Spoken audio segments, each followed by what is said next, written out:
Il y a des mangas comme ça qui attirent votre attention juste avec leur couverture. C'est le cas de Butterfly Beast que j'ai découvert au détour du rayon manga de ma librairie. Les couvertures sont toutes plus belles les unes que les autres, et quand j'ai vu ça, je me suis dit, pourquoi pas. D'autant plus que le pitch avait l'air vraiment sympa. Édité en France chez Mangetsu, Butterfly Beast se termine en 7 tomes, une première série en 2 tomes parue en 2010 au Japon, puis une suite directe en 5 tomes éditée en 2011. Selon les dires de l'autrice Nagate Yuka, Butterfly Beast aurait très bien pu se terminer en 2 tomes seulement. En effet, et pour simplifier à mort, Nagate Yuka a rencontré son futur éditeur dans un bar, alors je vous laisse imaginer que la négociation a été quelque peu alcoolisée.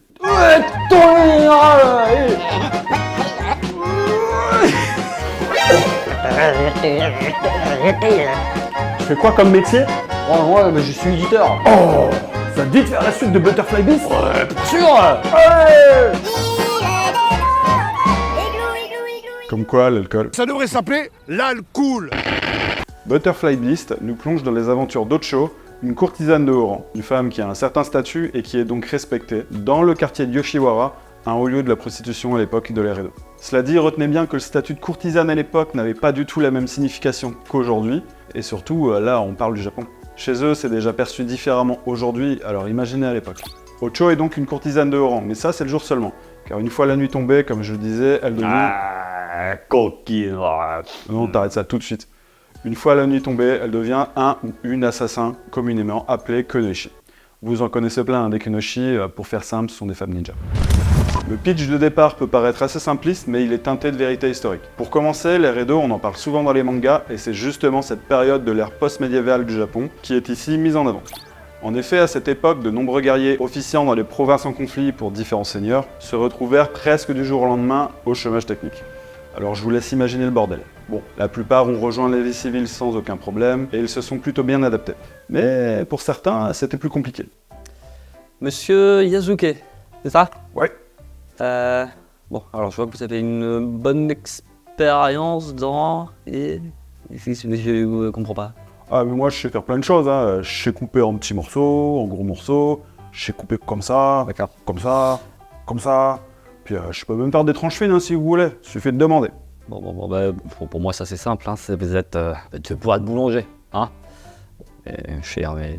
Mes collègues auraient peut-être dit boucher, hein, pourquoi pas, mais bon, ce qui est tranché finement, tout ça, on tranche quoi? Du pain? Ouais, ça vous êtes fait pour faire du pain. Du pain. Du pain. Du pain. Ouais. Pain. Ok, donc là vous comprenez pourquoi certains ont plus de mal à se faire à la vie civile et sont donc tombés dans la criminalité. Ces guerriers, hommes ou femmes confondus, sont donc devenus aux yeux des Tokugawa, régnant sur le pays à l'époque, des shinobi et des voyés. Revenons-en à Ocho. Si elle est une assassin aussi redoutable une fois la nuit tombée, c'est tout simplement car, comme je le disais plus tôt, c'est... Non mais c'est bon, monsieur Yasuke, vous pouvez vous en occuper s'il vous plaît? Ouais. Voilà, merci. Donc, comme je disais, c'est une ancienne shinobi et elle a plutôt bien réussi sa reconversion. Dans notre histoire, Ocho est une chasseuse aux ordres de l'État japonais, chargée d'éliminer les shinobi renégats qui n'ont pas réussi à s'adapter à l'ère post-médiévale japonaise.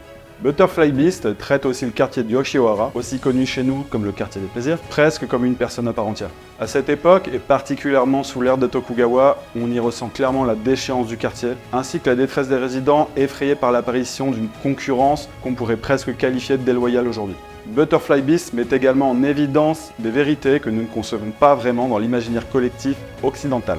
Si on en croit certains récits, mais aussi ce que nous relate le manga, les courtisanes de haut rang de cette époque étaient presque vénérées, adulées des hommes et admirées par les apprentis. Ocho fait clairement partie de cette classe supérieure qui impressionne tout autant qu'elle suscite les convoitises.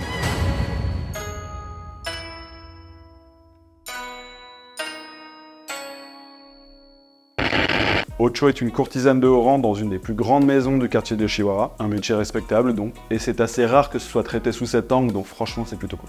Toutefois, même si être une courtisane de haut rang offre un train de vie des plus confortables, ainsi que le respect du plus grand nombre, parfois les masques tombent dans certaines situations, nous rappelant, s'il le fallait encore, la différence de traitement entre les hommes et les femmes, quelle que soit l'époque ou la civilisation. N'est-ce pas Michel? Le coup de crayon de Yuka Nagate est juste splendide.